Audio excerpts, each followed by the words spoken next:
अस्सलाम वालेकुम। अच्छा सर, अब हम डिस्कस करने जा रहे हैं होमवर्क नंबर 3 का क्वेश्चन नंबर 1।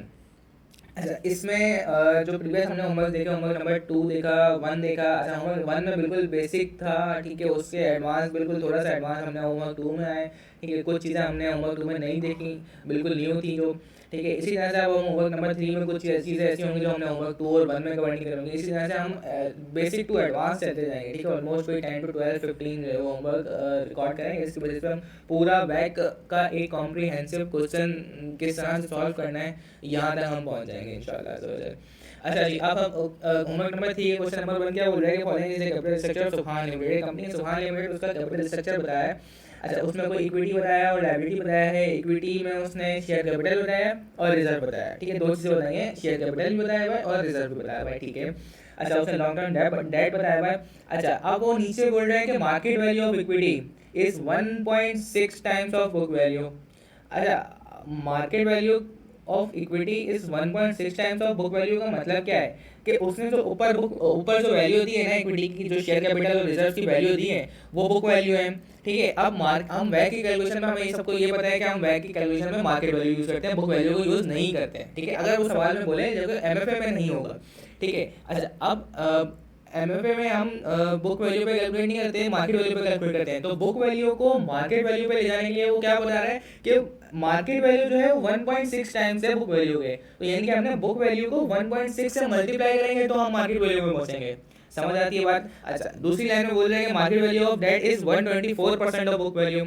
दोनों बातें सेम है, ठीक है। 1.6 टाइम्स बोल लो या 124% बोल लो, मतलब इन टर्म्स ऑफ परसेंटेज बोल लो, इन टर्म्स ऑफ पॉइंट बोल लो, कुछ भी बोल लो, टाइम्स बोल लो, कुछ भी बोल लो, दोनों बातें सेम है, ठीक है। 124% को आप 1.24 टाइम्स भी लिख सकते हो, दोनों सिमिलर है, ठीक है। इसमें दोहराने की बात नहीं है कि एक दफ़ा टाइम्स में दे दिया, एक दफ़ा परसेंटेज में दे दिया, दोनों चीज़ें सिमिलर है। आप परसेंटेज में करके कर लो दोनों को, आप टाइम्स में कर लो दोनों को, जिस तरह से दिया हुआ आप उस तरह से कर लो, दोनों में आंसर, तीनों तरह से आंसर सेम आएगा, ठीक है। अच्छा, अब market value of debt is 124% of book value, मतलब जो ऊपर लॉन्ग टर्म डेट दिया हुआ है 6.25 लाख का, वो बुक वैल्यू है, ठीक है। और मार्केट वैल्यू निकालने के लिए हमें क्या करना पड़ेगा, 1.24 टाइम्स, यानी कि 124% से मल्टीप्लाई करना पड़ेगा, यानी कि 124% निकालना होगा उसका।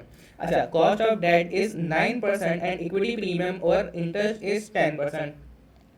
वो ये बोल रहा है कि जिस तरह से हमने होमवर्क 2 के क्वेश्चन में देखा था कि cost of equity, cost of debt जो है वो 9% दिया हुआ है और इक्विटी का प्रीमियम दिया हुआ है। कॉस्ट ऑफ इक्विटी नहीं दी हुई, इक्विटी का प्रीमियम दिया हुआ है। इक्विटी का प्रीमियम है 10%, यानी कि डेट के मुकाबले में इक्विटी की परसेंटेज 10 टाइम्स हायर है।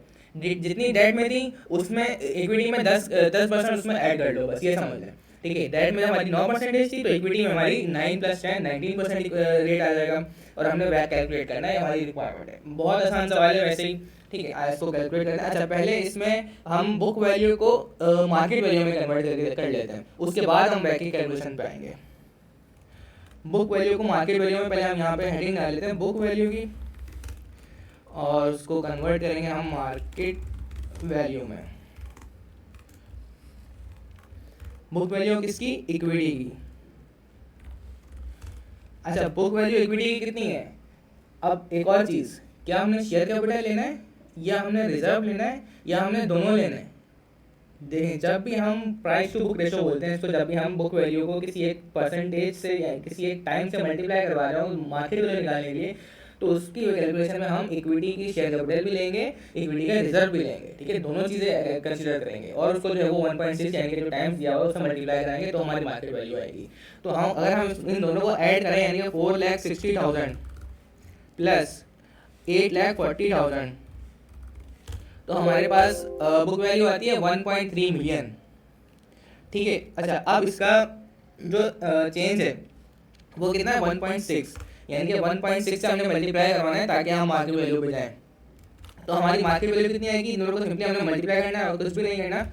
Book value into 1.6, almost 2.08 million आ रही है हमारी मार्केट वैल्यू किसकी, इक्विटी की। सेम चीज़ हमने जो है वो डेट के साथ करनी है। डेट की अमाउंट कितनी है, बुक वैल्यू कितनी है, 6,25,000 और इसका चेंज कितना है, 124% रख लेते हैं, ठीक है। अच्छा, अब 6,25,000 को हमने 124% पे लेके जाना है, ठीक है। तो सिंपल हमने इन दोनों को मल्टीप्लाई करना है और कुछ भी नहीं करना। तो हमारे पास डेट की मार्केट वैल्यू कितनी आ गई, 77,000, सॉरी 7,75,000।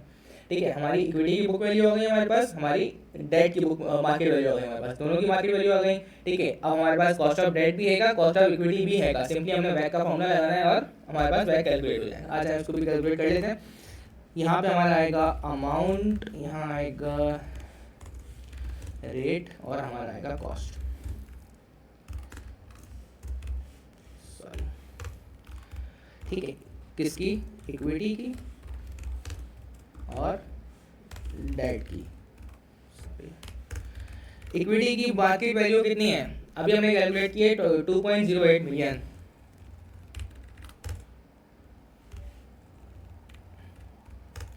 और डेट की मार्केट वैल्यू कितनी है, वही ऊपर कैलकुलेट किया 7.75,000। ठीक है। इक्विटी की वो मार्केट वैल्यू हो गई और डेट की मार्केट वैल्यू आ गई। अब रेट, कॉस्ट ऑफ डेट कितना दिया हुआ है, सवाल में दिया हुआ है 9% का। यहाँ पे हम लिखेंगे, सॉरी, कॉस्ट ऑफ डेट आएगा हमारा 9%।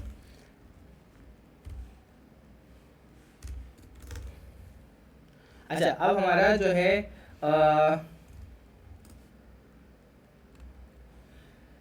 कॉस्ट ऑफ इक्विटी है वो कितना दिया हुआ है। कॉस्ट ऑफ इक्विटी वो बोल रहा है प्रीमियम है इंटरेस्ट पर 10% का, मतलब प्रीमियम ओवर इंटरेस्ट। यहाँ पे तो और उसने वाजे करके लिख दिया कि प्रीमियम ओवर इंटरेस्ट है, यानी कि इंटरेस्ट के ऊपर प्रीमियम, यानी कि कॉस्ट ऑफ डेट के ऊपर 10% है, यानी कि 9% प्लस 10%।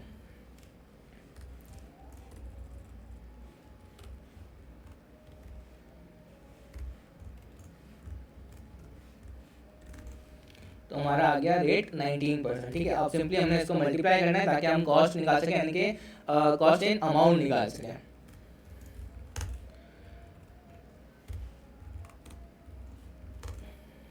अब ना इसको करना है टोटल, कि हमारी टोटल इक्विटी और डेट की अमाउंट कितनी आ रही है और कॉस्ट कितनी आ रही है। इनका वैक निकालने के लिए हमें करना ये होता है कि हम कॉस्ट को टोटल डेट और इक्विटी की कॉस्ट को डिवाइड करवा देते हैं डेट और इक्विटी की अमाउंट से, तो हमारा वैक निकल के आता है। और हमारा इसमें इस क्वेश्चन में वैक आ रहा है ऑलमोस्ट कोई 16%।